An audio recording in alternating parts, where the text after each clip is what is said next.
Another record year for murders in Mexico, and what the migrant crisis has to do with that. All that's coming up on today's Hot Zone. This is the Hot Zone. Engaging with the news in a whole new way, international war correspondent Chuck Holton brings insight into areas of crisis and lets you help those affected. Hey folks, welcome to the Hot Zone. Together, we're making this podcast better and better and giving you the news and commentary that really matters.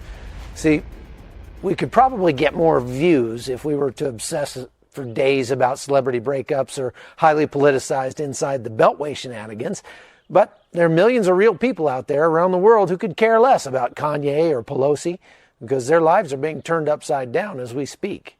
And I don't just want to bring you those stories. I want to give you a way to reach into their lives and help them directly. It's a new kind of news gathering and it really hasn't been tried before, and you get to be part of it. So just go to patreon.com/hotzone, subscribe for as little as $3 a month, and soon I'll be off on my next big trip of the year to Nigeria, South Africa, and Afghanistan, where I'll be busy not only getting the ground truth about what's going on in those places, but I'll also be finding some people you can help. So as I like to say, we don't just make the news, we make the news better. Well, there's lots of bad news coming out of Mexico right now, where they say a record number of murders that are happening in the first 6 months of this year, an average of 94 killings every day, more than 17,000 already this year. June saw the most record of any month, 3,000 people killed in June. This epidemic of violence has been going on for a long time. I went and lived in northern Sonora state for one winter back in 2012 to report on the killings, and at that time, it was a record. Fighting between rival drug cartels has led to thousands of deaths across Mexico in recent months. The border city of Juarez has been virtually ruled by masked criminals who have robbed and murdered at will. Just across from El Paso, Texas, this industrial city has seen almost 2,000 murders in the past year alone. City officials have been forced to resign or literally run for their lives. The U.S. Congress has even debated sending troops to the region as the bloody crime wave threatens to spill across the border. Mexican President Felipe Calderón has initiated what amounts to martial law in many parts of the country in order to quell the violence. In Juarez, more than 5,000 Mexican soldiers are patrolling the streets, along with hundreds of federal police. We're here on the edge of the city. There's a convoy of military police come in from Chihuahua. They've sent over 1,000 extra troops with dogs and armed to the teeth to put a stop to the rest of the violence. This show of force seems to be having its desired effect. I visited the General Hospital in Juarez to talk with emergency room doctors who literally have their fingers on the pulse of the city. We measured the cases that we had from January 2008 to August, and we have more than 300 cases injured, not killed. Many days more than one a day. Okay. Yeah. But so far this year? Mm-hmm. No. It's this year is improving. One of the biggest concerns is that the violence will creep north into the U.S. Last week, Congress made it clear U.S. troops would be sent to the border if needed.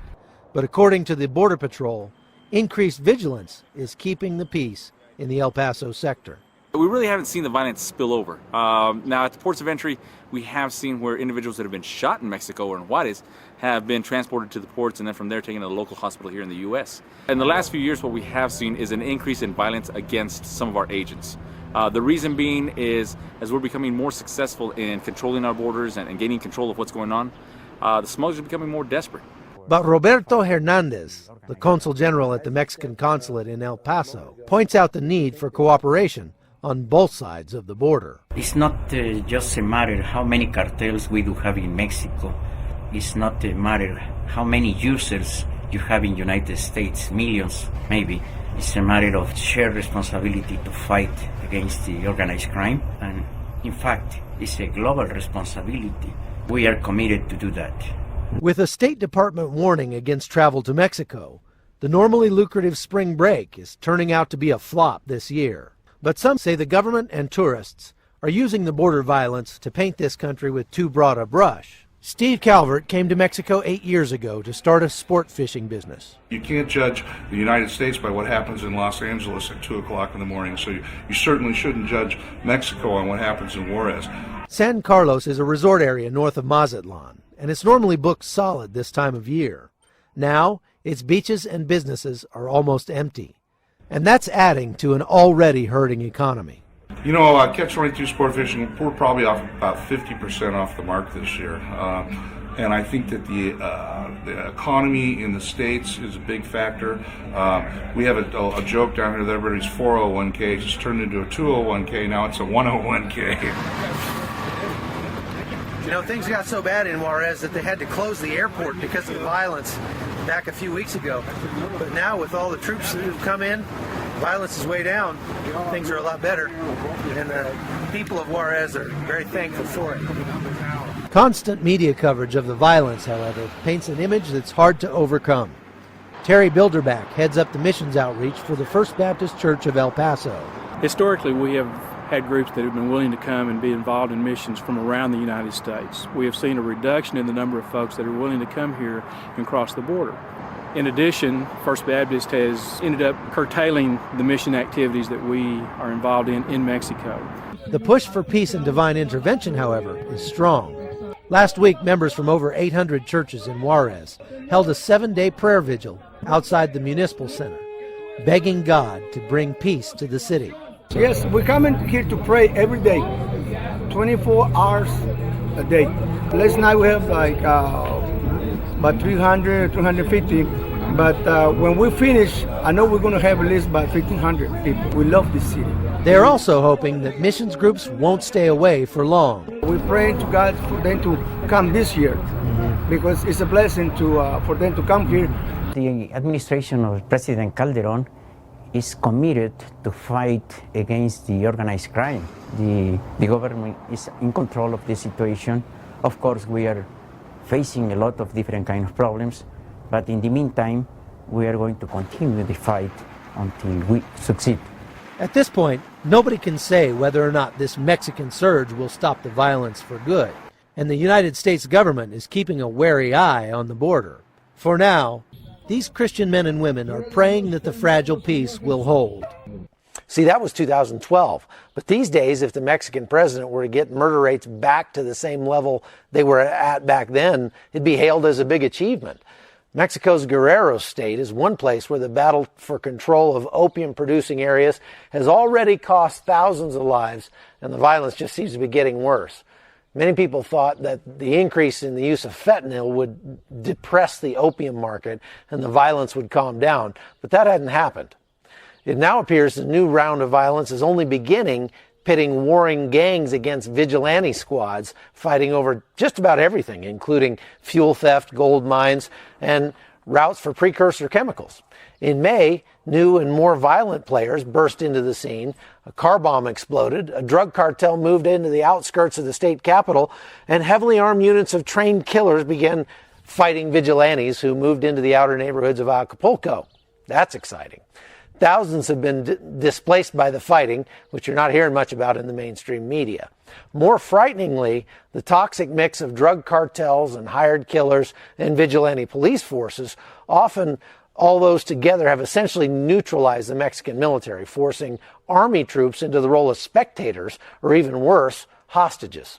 Now, it wasn't supposed to be this way. In the first 4 months of 2019, homicides fell by 36% in Guerrero State, an effect many attributed to the fall-off of disputes between gangs seeking to corner the trade in opium gum, which is bought from poor poppy growers in mountain villages. But nationwide, murders rose 6.7% in the first 4 months of the year. And in Guerrero, there was an uptick in violence in May. In one incident, 8 members of a family were killed and their bodies were dumped in the state capital. So that's exciting. In one town near Acapulco, killers sliced up the body of a fallen member of a rival vigilante group and were joking about eating him. Townspeople confirmed the butchery occurred 2 weeks ago when the vigilante group calling itself the United Front of Guerrero Community Police took over the town and ran rival vigilantes out, killing 2 and carving up the body of one man with bayonet-like knives after he was already dead. Yikes. Despite that, just a few hundred yards away from the vigilantes' base, a detachment of state police and Mexican Marines are guarding the highway and patrol the town. But they've made no attempt to arrest the vigilantes, even though almost all are openly carrying illegal assault rifles. Don't forget, almost all weapons are banned in Mexico, even though they have something akin to the Second Amendment in their constitution. But the government has just sort of legislated away the right of the people to self-defense, along with many other rights, to the point where one Mexican guy told me everything's illegal in Mexico. It's just a matter of what they choose to enforce. Well, Daniel Adame is the leader of the group that took over his pueblo near Acapulco by detonating a car bomb loaded with gas cylinders. Nothing like a car bomb to say, we're here to bring peace and stability, huh? Adame is a far call from the vigilante leaders of 5 years ago. He's a self-described businessman. He owns a lion and exotic birds. He has an expensive and very illegal AR-15, and his son carries a pistol with silver hand grips. He defends the car bomb, saying the vigilante groups, all of them use explosives, so why not? It's something being seen more and more across Mexico, so-called community police or self-defense groups proliferating and becoming increasingly cartel-like in their tactics. They're so fed up with the inability of or unwillingness of the police to bring security to their towns that they take matters into their own hands. And if you ask me, that's what a failed state looks like.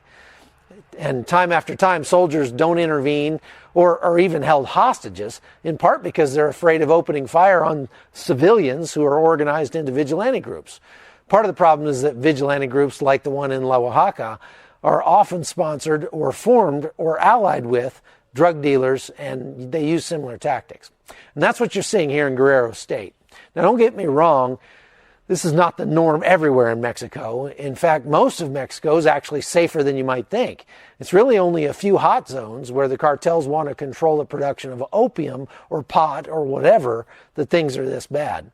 But that's small consolation to the people who live there, obviously. Salvador Alanis is a former migrant who now serves as a strategist and spokesman for the FUPSEG, the group that took over this little town. Alanis says the FUPSEG has as many as 9,000 men under arms, which outnumbers the Mexican army in their state. Actually, some of the members of this vigilante group are also members of the army, so there's some overlap there. And the Mexican police forces and military are getting a huge overhaul by the new government. Mexican President Manuel Lopez Obrador is betting his entire security strategy on the newly created National Guard, a sort of militarized police force that's expected to be deployed in Guerrero starting in about a month. But if the Guard faces the limits the Army faces, it'll essentially be dead on arrival in states like Guerrero and Michoacan. And the vigilantes are making it harder to distinguish from cartels. Some in Guerrero are de facto wings of the gangs, and the cartels are growing bolder. So there's no effective government presence in that area. Soldiers have stood by as a string of towns were taken over. Residents have practically had to erect moats or put up roadblocks to defend their towns. Driving the back roads of Guerrero State these days means passing dozens of roadblocks manned by men with assault rifles. And you never know if they're there for your safety or to extort money from you, or even worse. And that probably puts the kibosh on the tourist trade, I'd say. A lot of residents are packing up and leaving for good. Like many residents of the mountains, David Bannigan, a resident of Los Manos, was forced from his village by the incursion of these FUPSEG forces. He depended on planting an acre or two of poppies to bring in cash income. But since prices dropped a couple years ago, Barragan has turned to his stand of avocado trees, which they call the green gold in the mountains of southern Mexico. But now the FUPSEG vigilantes have seized his avocado orchard and are harvesting the fruit he's been waiting 2 years to mature. Barragan, like hundreds of his neighbors and thousands throughout the state, have been voting with their feet, leaving and taking refuge in abandoned houses or sports stadiums in Guerrero, or even fleeing to other states. Barragan spent 7 months living in exile, and he says people won't take it much longer. But what are they going to do about it? The new National Guard, created by Mexican President Manuel Lopez Obrador, was intended to be used to secure areas like this and bring down the record homicide rates. But now instead it's been tasked with patrolling the border to placate President Donald Trump, who's demanded Mexico stem the flow of U.S.-bound Central Americans that pass through the country or risk tariffs on Mexican goods. Obrador ran on a platform of being friendly to these migrants and helping them make the long journey across Mexico to enter the United States. But the threat of tariffs by the Trump administration put his plans in check because Mexico really depends heavily on those cross-border commerce with the United States, and the tariffs could cause irreparable harm to the way business gets done in Mexico, meaning lots of companies who base some or all of their operations in Mexico to take advantage of the lower labor rates could see that advantage disappear with the addition of tariffs and then just decide to move their operations back to the U.S. If the deployment of some 21,000 National Guard troops at Mexico's northern and southern borders can reduce the flow of migrants, then López Obrador will have successfully kept Trump's tariffs at bay and averted opening up another front in the global trade war. The Border Patrol Commissioner Kevin McAllinan was on Fox recently talking about the fact that this is actually a pretty big deal. But how much of this is new? All of it is new. I mean, we've heard commitments before from Mexico to do more on their southern border. The last time they deployed down there, it's about 400 or 500 officers. This is more than a tenfold commitment to increase their security in Chiapas. That's where people are entering from Guatemala in southern Mexico. Your predecessor, Secretary Nielsen, testified that these things were happening. To the House Judiciary Committee, there were talks about moving National Guard troops to the southern border with Guatemala. You're saying this is different than that? It's very different. The president put a charge in this whole dialogue with Mexico, with the tariff threat, brought them to the table. The foreign minister from Mexico arrived within hours. He arrived the next day with real proposals on the table. This is the first time we've heard anything like this kind of number of law enforcement being deployed in Mexico to address migration, not just at their southern border, but also on the transportation routes to the northern border and in coordinated patrols in key areas along our southwest border. But he said there are some important things not mentioned in yesterday's press release. One in particular.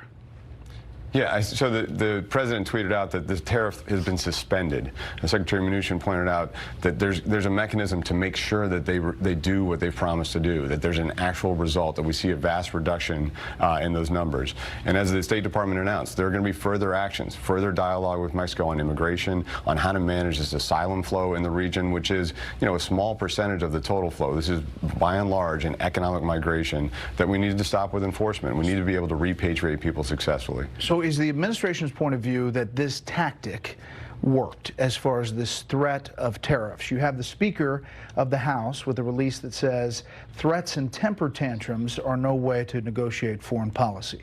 You're saying that this threat worked? People can disagree with the tactics. Mexico came to the table with real proposals. We have an agreement that if they implement, will be effective. But using almost a third of the National Guard's total ranks for migration duties means fewer security forces to tackle one of Mexico's most pressing issues, which is the spiraling violence that last year cost a record 33,000 lives. So Mexico finds itself in a real quandary. Add to that the fact that many of the Mexican federal police forces are walking off the job in protest because Obrador's plan is to fold many of them into the new National Guard. And that apparently involves a pay cut and an entrance exam, which many of the federal police can't even pass. So in the meantime, Mexican citizens like these are taking up illegal arms and increasingly taking the law into their own hands. So we'll keep an eye on it to see how it plays out. Well, that's all I have for today, folks. If you're enjoying the podcast, please share it with your friends. Don't forget you can watch it over at opslens.com for free. I'll be back again tomorrow. So from Reno, Nevada, thanks for watching The Hot Zone. The Hot Zone is produced by Amy Holton and Livefire Media. Copyright 2019.